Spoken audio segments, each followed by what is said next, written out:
อือหือ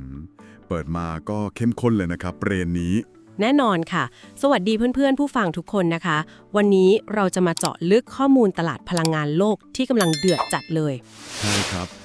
แล้วก็ต้องขอขอบคุณยอดซุปเปอร์แทงค์จากทุกคนด้วยนะครับ ใช่เลยค่ะ รวมถึงค่ากาแฟรสธรรมชาติ แบบไม่ใส่น้ำตาลที่ส่งเข้ามากันด้วย คือพลังซัพพอร์ตเหล่านี้แหละค่ะ ที่เป็นเชื้อเพลิงชั้นดีเลย ที่ทำให้ทีมงาน AI ของเราไปงัดแงะรายงานระดับพรีเมียมมาได้ใช่ไหมครับ ถูกต้องค่ะ เราไปทะลวงข้อมูลจากสถาบันระดับโลกอย่าง Goldman Sachs, JP Morgan, Bank of America แล้วก็ DBS มาย่อยให้ฟังกันถึงที่เลย โอเค เรามาค่อยๆ แกะเรื่องนี้กันเลยดีกว่า เริ่มจากตัวแปรที่ใหญ่ที่สุดในไตรมาสแรกของปี 69 กันครับ The Hormuz Shock ใช่ไหมคะ ใช่ครับ วิกฤตช่องแคบฮอร์มูสเนี่ยแหละ พอเส้นทางขนส่งน้ำมันและก๊าซกว่า 20% ของโลกถูกปิดกั้น อืม สิ่งที่ตามมาทันทีคือ ราคาน้ำมันดิบแบรนด์พุ่งทะยานขึ้นไปแตะระดับ$118ต่อแบเรลเลย โห$118นี่คือทำเอาหลายประเทศช็อกไปเลยนะคะ คือฝั่งยุโรปหรือประเทศผู้นำเข้าอื่นๆนี่เจอกับภาวะช็อกทางต้นทุนเต็มๆครับ แต่สิ่งที่น่าทึ่งตรงนี้คือ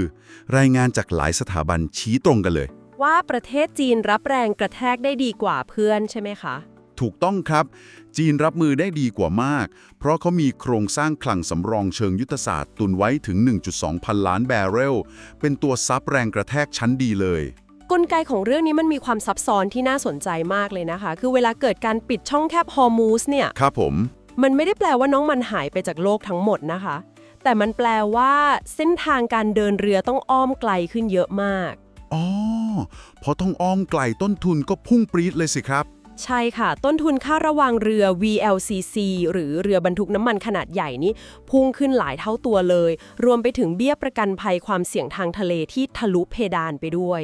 แล้วประเทศที่ต้องพึ่งค่าน้ำมันนำเข้าทางเรือแบบวันต่อวัน ก็เลยต้องแบกรับต้นทุนมหาศาลแบบเลี่ยงไม่ได้เลย เป๊ะเลยค่ะ แต่ว่าจีนเนี่ยเขามีการสะสมน้ำมันเข้าคลังสำรองมาอย่างต่อเนื่องในช่วงที่ราคามันยังตกต่ำอยู่ อ่าฮะ รัฐบาลเขาก็เลยมีเครื่องมือในการแทรกแซงปล่อยอุปทานออกมาหล่อเลี้ยงตลาดในประเทศได้ โดยไม่ต้องรีบไปแย่งซื้อน้ำมันราคาแพงจัดในตลาดสปอตค่ะ โห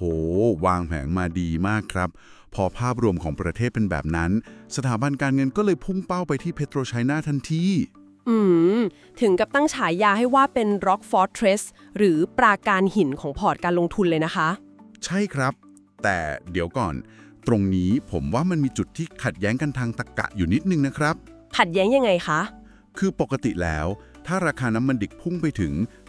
$118ต้นทุนของฝั่งโรงกลั่น หรือ refining เนี่ยก็ต้องพุ่งตามไปด้วยจนกำไรหดหายใช่ไหมครับ จริงค่ะ ถ้ามองแค่ฝั่งโรงกลั่นอย่างเดียวนะ แล้วทำไม PetroChina ถูกมองว่าเป็นประการหินได้ล่ะครับ ในเมื่อธุรกิจปลายน้ำเขาก็น่าจะโดนบีบเหมือนกัน หรือถ้าเปรียบเทียบง่ายๆ แบบไหนคะ PetroChina เหมือนป้อมปราการที่มีบ่อน้ำบาดาลเป็นของตัวเอง ในขณะที่คนอื่นกำลังขาดน้ำตายอยู่หน้ากำแพง แบบนั้นหรือเปล่าครับ โอ้โห เป็นการเปรียบเทียบที่ตรงกับกลไกทางธุรกิจของเขาเป๊ะเลยค่ะ แสดงว่าผมเดาถูกทางใช่ไหมครับ ถูกต้องเลยค่ะ ปรากฏการณ์นี้มันอธิบายได้ด้วยโครงสร้างแบบ integrated model หรือโมเดลธุรกิจครบวงจรนั่นเองค่ะ มันทำงานยังไงครับ ไอ้โมเดลครบวงจรเนี่ย คือลองหันไปมองโรงกลั่นอิสระ หรือพวกกลุ่ม Teapot Refiners ในมณฑลซานตงดูสิคะ โรงกลั่นพวกนี้เขาไม่มีแท่นขุดเจาะเป็นของตัวเอง อ๋อ ก็เลยต้องรอซื้อน้ำมันดิบที่นำเข้าทางเรืออย่างเดียว ใช่ค่ะ พอฮอร์มุสมีปัญหาปุ๊บ การเข้าถึงน้ำมันดิบกว่า 1.4 ล้านบาร์เรลต่อวันของพวกเขา ก็หายวับไปทันที แถมถ้าจะซื้อต้นทุนวัตถุดิบก็พุ่งสูงจนมาจิ้นการกลั่นติดลบไปเลย ถูกต้องค่ะ พวกเขากำลังขาดน้ำตายอยู่หน้ากำแพงเมืองจริงๆ แบบที่คุณเปรียบเทียบเลย แต่ PetroChina ไม่ใช่อย่างนั้น เพราะเขาเป็นผู้ผลิตต้นน้ำรายใหญ่ที่สุดใช่ไหมครับ ใช่ค่ะ เขามีกำลังการขุดเจาะน้ำมันดิบจากแหล่งในประเทศสูงถึง 2.6 ล้านบาร์เรลต่อวัน แถมยังควบคุมอุปทานก๊าซธรรมชาติถึง 60% ของทั้งจีนด้วย แปลว่าในขณะที่โรงกลั่นอื่นต้องไปแย่งกันซื้อน้ำมันราคา$118บวกค่าขนส่งมหาศาล PetroChina แค่เดินไปเปิดวาล์วน้ำมันจากหลังบ้านตัวเองชิวๆเลย ใช่เลยค่ะ ซึ่งถ้าดูข้อมูลตรงนี้ ต้นทุนการผลิตหรือ lifting cost ของเขามันต่ำมากเลยนะคะ ถ้าผมจำไม่ผิดมันอยู่ระดับต่ำๆเลยใช่ไหมครับ ค่ะ ต้นทุน lifting cost ของ PetroChina ทรงตัวอยู่ที่ประมาณ$12เศษๆต่อบาร์เรลเท่านั้นเอง $12 ต้นทุนแค่$12แต่ราคาตลาดโลกพุ่งไป$118เนี่ยนะ ใช่ค่ะ ลองคำนวณส่วนต่างดูสิคะกำไรฝั่งต้นน้ำของเขาเติบโตแบบก้าวกระโดดมหาศาลเลย โห แล้วเขาก็เอากระแสเงินสดมหาศาลจากธุรกิจขุดเจาะตรงนี้ โยกเข้ามาอุดหนุนฝั่งโรงกลั่นใช่ไหมครับ เป๊ะเลยค่ะ มันเข้ามาช่วยชดเชยแรงกดดันทางต้นทุนในฝั่งธุรกิจโรงกลั่นและการตลาดได้อย่างสมบูรณ์แบบเลย เข้าใจเลยครับ นี่คือสาเหตุที่ทำไมโครงสร้างแบบ integrated ถึงทำให้พวกเขากลายเป็นประการหินที่ทนทานต่อภาวะอุปทานช็อกได้ขนาดนี้ ใช่ค่ะ แกร่งมาก โอเค พวกเขารอดพ้นจากวิกฤตราคาน้ำมันแพงทะลุเพดานได้เพราะมีบ่อน้ำมันหลังบ้านของตัวเอง ๆ แต่พอเราเจาะลึกลงไปในรายงานผลประกอบการจริงๆ เนี่ย น้ำมันอาจจะไม่ได้เป็นตัวเอกของเรื่องนี้อีกต่อไปแล้วนะครับ อ้าวทำไมล่ะคะ เพราะตัวเลขในไตรมาสแรกปี 69 ระบุชัดเจนเลยว่า สัดส่วนการผลิตก๊าซธรรมชาติของ PetroChina ตอนนี้ทะลุ 52% ของการผลิตปิโตรเลียมทั้งหมดไปเรียบร้อยแล้ว เกินครึ่งไปแล้วเหรอคะเนี่ย ใช่ครับ การที่ก๊าซธรรมชาติกลายมาเป็นธุรกิจหลักที่ใหญ่กว่าน้ำมันดิบเงียบๆแบบนี้ มันมีนัยยะสำคัญยังไงต่อโครงสร้างกำไรของเขาบ้างครับ นัยสำคัญของเรื่องนี้มันอยู่ที่อำนาจในการกำหนดราคาหรือ pricing power ค่ะ อำนาจในการกำหนดราคายังไงล่ะครับ คือตลอดหลายปีที่ผ่านมานะคะ PetroChina มีสถานะเป็นเพียงผู้รับราคาหรือ price taker ในตลาดก๊าซธรรมชาติมาตลอดค่ะ อ๋อ คือไม่ได้เป็นคนตั้งราคาเอง ใช่ค่ะ กลไกในอดีตคือ รัฐบาลจีนจะเข้ามาคุมเพดานราคาก๊าซหน้าโรงแยกก๊าซหรือ City Gate เอาไว้ เพื่อไม่ให้ประชาชนเดือดร้อนเกินไป ฟังดูเป็นนโยบายดีสำหรับประชาชนนะครับ แต่สำหรับบริษัทนี้น่าจะเหนื่อย เหนื่อยมากค่ะ เพราะหลายครั้งที่ PetroChina ต้องไปนำเข้าก๊าซ LNG ราคาแพงหูฉี่จากต่างประเทศ แต่ดันต้องเอามาขายในราคาถูกให้ตลาดในประเทศ โอ้เรียกว่าต้องยอมเฉือนเนื้อตัวเองเพื่ออุดหนุนนโยบายรัฐเลยสิครับเนี่ย ใช่ค่ะ แต่ตอนนี้บริบทมันเปลี่ยนไปแล้วนะคะ ข้อมูลจาก Bank of America ระบุชัดเจนเลยว่า PetroChina กำลังจะสามารถปรับขึ้นราคาสัญญาก๊าซธรรมชาติรายปีได้อีก 2-5% ในปีนี้เลยค่ะ และนี่คือจุดที่น่าสนใจมากๆครับ การที่เขาปรับขึ้นราคาได้ 2-5% แปลว่ารัฐบาลยอมปล่อยให้กลไกตลาดทำงานมากขึ้นแล้วใช่ไหมครับ ถูกต้องค่ะ แสดงว่าเขาไม่ได้ถูกบังคับให้อุดหนุนราคาหนักเท่าเมื่อก่อนแล้ว ซึ่งถ้าเราไปดูรายงานของ JP Morgan ที่ออกมาล้อกัน เขาว่ายังไงคะ JP Morgan ประเมินว่าอัตรากำไรจากการดำเนินงานหรือ operating profit margin ของธุรกิจก๊าซในประเทศจะขยายตัวจาก 0.25 หยวนเป็น 0.30 หยวนต่อลูกบาศก์เมตรในปี 2569 นี้เลยครับ จาก 0.25 เป็น 0.30 หยวน ใช่ครับ คือฟังดูขยับขึ้นแค่ 5 สตางค์หยวน มองเผินๆอาจจะดูเหมือนน้อยนะครับ แต่นี่คือสเกลของ PetroChina ผมว่ามันน่าจะสร้างแรงกระเพื่อมมหาศาลเลยทีเดียว แรงกระเพื่อมระดับหมื่นล้านหยวนเลยล่ะค่ะ โอ้ขนาดนั้นเลย แน่นอนค่ะ เพราะเรากำลังพูดถึงปริมาณการขายก๊าซธรรมชาติในประเทศที่สูงระดับ 2.5 แสนล้านลูกบาศก์เมตรเลยนะคะ โอ้พอเอา 5 สตางค์ไปคูณกับวอลลุ่ม 250,000 ล้านเนี่ยกำไรสุทธิก็พุ่งทะยานแล้วครับ ใช่ค่ะ ถ้าเราเชื่อมโยงเรื่องนี้กับภาพใหญ่ สิ่งที่ซ่อนอยู่เบื้องหลังตัวเลขนี้ก็คือ นโยบายของแผนพัฒนาเศรษฐกิจและสังคมแห่งชาติฉบับที่ 15 ของจีนนั่นเองค่ะ อ๋อ แผนพัฒนาฉบับที่ 15 มันเกี่ยวข้องกันยังไงครับ คือแผนนี้เขาผลักดันให้เกิดการปฏิรูปโครงสร้างราคาพลังงานค่ะ รัฐบาลเขายอมให้มีการผลักภาระต้นทุนหรือ cost pass through ไปยังผู้บริโภคปลายทางได้ยืดหยุ่นขึ้น เพื่อให้ราคามันสะท้อนต้นทุนที่แท้จริงตามกลไกตลาดมากขึ้นใช่ไหมครับ ใช่เลยค่ะ สถานะของ PetroChina เลยเปลี่ยนจาก price taker ไปสู่การเป็น price setter หรือผู้กำหนดราคาอย่างเต็มตัวแล้ว เจ๋งไปเลยครับ แล้วรายได้ฝั่งก๊าซธรรมชาตินี้มันมีความผันผวนน้อยกว่าน้ำมันดิบเยอะเลยนะคะ มันก็เลยเป็นฐานกำไรที่ยั่งยืนและคาดการได้ง่ายกว่าในระยะยาวด้วยค่ะ เป็นการปรับโครงสร้างกำไรที่น่าสนใจมากครับ ทีนี้พอฝั่งน้ำมันก็ได้ส่วนต่างกำไรมหาศาลจากอุปทานช็อค ฝั่งก๊าซธรรมชาติก็มาจิ้นกว้างขึ้น จากการเป็นผู้กำหนดราคา บริษัทก็ต้องมีกระแสเงินสดในมือแบบล้นหลามมากๆถูกไหมครับ แน่นอนค่ะ เงินสดน่าจะเต็มหน้าตักเลยล่ะค่ะ แต่ประวัติศาสตร์ของตลาดหุ้นเนี่ยมักจะไม่ค่อยชอบใจเท่าไหร่เลยนะครับ เวลาที่บริษัทพลังงานเก่าแก่ ประกาศว่าจะเอาเงินสดก้อนโตไปลงทุนปรับโครงสร้าง หรือทำ transition สู่พลังงานสะอาด อ๋อ เพราะกังวลเรื่องรายจ่ายใช่ไหมคะ ใช่ครับ มันหมายถึงรายจ่ายฝ่ายทุนหรือ capex ที่สูงลิ่วแน่ๆ และผลตอบแทนก็อาจจะไม่ชัดเจนในระยะสั้นด้วย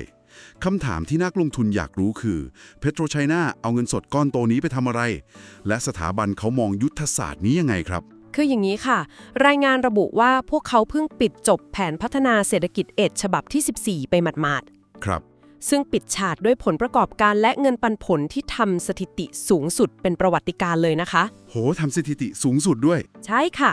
แล้วตอนนี้พวกเขากำลังก้าวเข้าสู่แผนฉบับที่ 15 คือช่วงปี 2026 ถึง 2030 โดยมีแกนกลางยุทธศาสตร์ที่เรียกว่า New Quality Productive Forces ค่ะ New Quality Productive Forces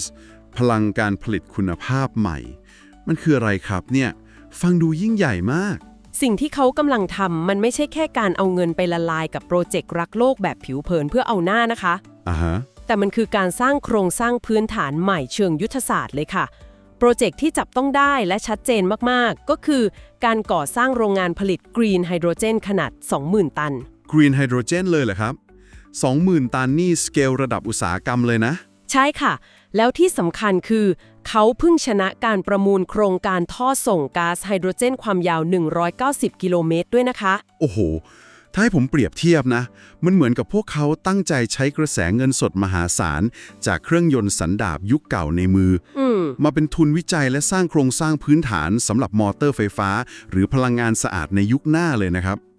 คือยอมเอาความผันผวนของราคาน้ำมันในวันนี้ มาปูทางสร้างเครือข่ายพลังงานสำหรับอนาคต ใช่ค่ะ เพราะไอ้ท่อส่งไฮโดรเจนยาว190 กิโลเมตรเนี่ย มันไม่ใช่แค่การทดลองในห้องแลบแล้วล่ะ แต่มันคือการวางโครงข่ายเชื่อมต่อแหล่งผลิตพลังงานสะอาด เข้ากับศูนย์กลางอุตสาหกรรมแบบจริงๆจังๆเลย มองเห็นภาพชัดเลยค่ะ PetroChina ไม่ใช่ไดโนเสาร์ขุดน้ำมันอีกต่อไปแล้ว ผมว่าตอนนี้เขากำลังกลายเป็นยักษ์ใหญ่ที่กำลังใส่ชุดเกราะใหม่มากกว่าครับ ชอบคำว่ายักษ์ใหญ่ใส่เกราะใหม่จังเลยค่ะ ซึ่งนอกจากพลังงานสะอาดอย่างกรีนไฮโดรเจนแล้ว อีกเสาหลักหนึ่งของพลังการผลิตคุณภาพใหม่ ก็คือเรื่องของ AI และ Digitalization ค่ะ อ๋อ เขาเอาเทคโนโลยีมาใช้ด้วย ใช่ค่ะ พวกเขาลงทุนมหาศาลเลยนะคะ ในการทำ Smart Oil Field เพื่อลดต้นทุนการผลิต ซึ่งในรายงานของ Goldman Sachs มีระบุตัวเลขที่น่าสนใจมากๆเลยค่ะ ทาง Goldman Sachs เขามองว่ายังไงครับ เขาประเมินว่าการใช้เทคโนโลยีเหล่านี้ร่วมกับการนำพลังงานสีเขียวที่ผลิตเอง อย่างพวกโซลาร์เซลล์มาใช้หมุนเวียนในกระบวนการขุดเจาะ ครับ มันจะช่วยลดจุดคุ้งทุน หรือ break even ของราคาน้ำมันเบรนท์ลงได้ถึง$8ต่อบาร์เรลภายในปี 2025 เลยค่ะ ลดลงไปตั้ง$8เลยเหรอครับ จากฐานเดิมที่เท่าไหร่ครับ จากเดิมที่ประเมินไว้อยู่ที่$62ในปี 2025 ค่ะ เดี๋ยวขอเจาะตรงนี้ลึกลงไปนิดนึงครับ ไอ้คำว่าใช้ AI ลดต้นทุนเนี่ย ฟังเผินๆมันดูเป็นคำศัพท์การตลาดหรือ buzzword ไปหน่อย เข้าใจค่ะ ในทางปฏิบัติจริงๆแล้ว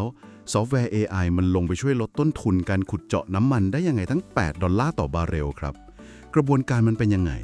กลไกของมันคือการสร้างดิจิตอลทวินหรือว่าแบบจำลองฝาแฝดดิจิตอลของแหล่งขุดเจาะทั้งหมดค่ะ อ๋อ คือสร้างโมเดลเสมือนจริงขึ้นมาในคอมพิวเตอร์เลย ใช่ค่ะ คือ AI เนี่ยมันจะรับข้อมูลจากเซ็นเซอร์นับหมื่นจุดใต้ดินเลยนะ เพื่อเอามาวิเคราะห์ความดันของชั้นหิน และคาดการณ์เส้นทางการไหลของน้ำมันแบบเรียลไทม์เลย แปลว่าเขาจะเห็นภาพใต้ดินชัดเจนขึ้นมาก ถูกต้องค่ะ มันเลยช่วยลดความผิดพลาดในการลงทุนขุดเจาะบ่อแห้งๆ ที่ไม่มีน้ำมันหรือ dry wells ไปได้เยอะมาก โอ้โห ลดต้นทุนตรงนี้ไปได้เพียบเลยนะนั่น ใช่ไหมคะ แล้วนอกจากนั้นยังมีการใช้ AI ทำ predictive maintenance หรือการซ่อมบำรุงเชิงรุกด้วยค่ะ คือต้องรอให้เครื่องพังก่อนใช่ไหมครับ ใช่ค่ะ แทนที่จะรอให้หัวเจาะหรือปั๊มพังแล้วค่อยซ่อม ซึ่งมันทำให้การผลิตหยุดชะงักและเสียเวลามาก อ่ะฮะ AI มันจะคำนวณและแจ้งเตือนล่วงหน้าเลย ให้ไปเปลี่ยนอะไหล่ก่อนที่มันจะพัง การลดดาวน์ไทม์หรือเวลาที่เครื่องจักรหยุดทำงานนี่แหละค่ะ คือตัวการสำคัญที่หั่นต้นทุนฝั่ง OPEX ลงได้อย่างมหาศาลเลย เข้าใจละ มันจัดการประสิทธิภาพได้ดีขึ้นมาก แล้วยังประกอบกับที่พวกเขาเลิกใช้น้ำมันดีเซลมาปั่นไฟที่แท่นขุดเจาะ แต่หันมาติดตั้งแผงโซลาร์เซลล์ของตัวเองเพื่อป้อนกระแสไฟฟ้าแทน ทั้งหมดที่พูดมานี่แหละค่ะ คือกลไกที่กดจุดขุมทุนลงมาได้ถึง$8 เห็นภาพชัดเจนแจ่มแจ้งเลยครับ มันไม่ใช่แค่เวทมนต์คำว่า AI ลอยๆ แต่เป็นการลดความสูญเปล่าทางวิศวกรรมอย่างเป็นระบบจริงๆ ใช่ค่ะ ซึ่งแปลว่า ต่อให้ในอนาคตราคาน้ำมันโลกจะปรับฐานลงมาแรงแค่ไหน PetroChina ก็ยังมีเบาะรองรับที่หนามาก เพราะเขากดต้นทุนตัวเองให้ต่ำลงไปเรื่อยๆได้อ๋อจริงด้วยตลาด EV ในจีนตอนนี้ดุเดือดมาก ใช่ค่ะ ตอนนี้ยอดขาย EV ในจีนมันพุ่งทะลุ 50% ของยอดขายรถใหม่ทั้งหมดไปแล้วนะคะ โหเกินครึ่งแล้ว แปลว่าความต้องการใช้น้ำมันในภาคขนส่งจะต้องค่อยๆลดลงแน่ๆ ใช่ค่ะ บริษัทเขาถึงต้องปรับตัวขนาดใหญ่ การเปลี่ยนผ่านครั้งนี้มันเลยไม่ใช่แค่ทางเลือก แต่เป็นความจำเป็นเพื่อความอยู่รอดในระยะยาวเลยค่ะ ถือว่าปัจจัยพื้นฐานและกลยุทธ์เขามีตรรกะรองรับแน่นหนามากครับ เป็นบริษัทพลังงานครบวงจรที่คุมต้นทุนด้วย AI ได้อย่างเด็ดขาดจริง อือหือ ๆ แต่ทีนี้คำถามสำคัญที่นักลงทุนทุกคนน่าจะอยากรู้ก็คือ แล้วตลาดการเงินประเมินมูลค่าของสิ่งเหล่านี้ยังไงครับ มาดูฝั่งตัวเลขและกระดานลงทุนกันบ้างเนาะ ครับ เพราะข้อมูลจากฝั่ง Technical Analysis อย่างใน investing.com ที่นาบมาในรายงาน ระบุว่าราคาหุ้น 00857.HK ตอนนี้พุ่งทำสถิติสูงสุดในรอบ 52 สัปดาห์ไปแล้วนะครับ แต่ที่ระดับ 11.33 ดอลลาร์ฮ่องกงเลยนะคะ ใช่ครับ คือมันอยู่ในแนวโน้มขาขึ้นชัดเจนมาก เส้นค่าเฉลี่ย 50 วัน ตัดเหนือเส้น 200 วันสวยงามเลย แต่ว่าอะไรคะ ค่า RSI มันซัดไปถึง 75.33 แล้วครับ ซึ่งมันบ่งชี้ว่าอยู่ในภาวะ overbought หรือมีแรงซื้อเข้ามามากเกินไป อ๋อ มันตึงตัวแล้วใช่ไหมคะ ใช่ครับ ราคาก็ทำนิวไฮทะลุ 52 สัปดาห์ไปแล้ว อินดิเคเตอร์ก็ฟ้องว่า overbought มันสายเกินไปแล้วหรือเปล่าครับ ที่นักลงทุนจะเข้าไปให้ความสนใจตอนนี้ การเข้าไปตอนนี้มันไม่ได้เป็นการเข้าไปรับของแพงที่ยอดดอยใช่ไหมครับ ถ้าเรามองผ่านเลนส์ของการวิเคราะห์เทคนิคระยะสั้นแค่จุดเดียวนะคะ การที่ RSI ทะลุ 75 ย่อมแปลว่า อาจจะมีการย่อตัวหรือพักฐานในระยะสั้นค่ะ ซึ่งเป็นกลไกปกติของตลาดเวลาที่ราคาขึ้นมาแรงๆใช่ไหมครับ ใช่ค่ะ แต่สาเหตุที่โครงสร้างยาวของมันยังแข็งแกร่ง และสถาบันระดับโลกหลายแห่งก็ยังคงรุ่มอัปเกรดราคาเป้าหมายกันอย่างต่อเนื่อง เขาอัปเกรดไปที่เท่าไหร่กันบ้างครับ อย่าง JP Morgan ให้เป้าที่ 13 ดอลลาร์ฮ่องกงเลยนะคะ ส่วน DBS ให้ 12.2 Bank of America ให้ 12 และ Goldman Sachs ให้ 11.5 ค่ะ โห เกินนิวไฮปัจจุบันไปอีก ใช่ค่ะ ที่เป็นแบบนี้เพราะสถาบันเขากำลังมองข้ามกรอบราคาเดิม และใช้คอนเซปต์ที่เรียกว่า revaluation หรือการปรับฐานมูลค่าครั้งใหญ่เชิงโครงสร้างเข้ามาจับค่ะ ไอการปรับฐานมูลค่าแบบ revaluation นี่กลไกของมันต่างจากการเก็งกำไรตามรอบผลประกอบการปกติยังไงครับทำไมสถาบันถึงยอมให้ราคาเป้าหมายที่สูงมาจุดสูงสุดในรอบปีขนาดนั้น คือต้องย้อนกลับไปดูประวัติศาสตร์นิดนึงค่ะ ในอดีตเนี่ยตลาดหุ้นมักจะให้มูลค่าหรือค่า PE ของบริษัทพลังงานรัฐวิสาหกิจจีน ในระดับที่ต่ำมากๆมาตลอด อ๋อ เพราะมองว่าเป็นองค์กรที่เถอะทะเติบโตช้าแบบนั้นไหมครับ ใช่ค่ะ แล้วก็มักจะถูกรัฐบาลใช้เป็นเครื่องมืออุดหนุนนโยบายสังคมจนกำไรหดหายด้วย แบบที่ต้องเอาเงินตัวเองไปอุดหนุนค่าก๊าซในอดีตที่คุยกันไปตอนต้นนั่นเอง เป๊ะเลยค่ะ แต่ปัจจุบันเนี่ยบริบทภูมิรัฐศาสตร์โลกมันเปลี่ยนไปอย่างสิ้นเชิงเลย สงคราม ความขัดแย้งและวิกฤตฮอร์มูสที่เราคุยกัน ครับ มันทำให้ตลาดตระหนักถึงสิ่งที่เรียกว่าพรีเมียมด้านความมั่นคงทางพลังงาน หรือ Energy Security Premium ค่ะ พรีเมียมด้านความมั่นคง ใช่ค่ะ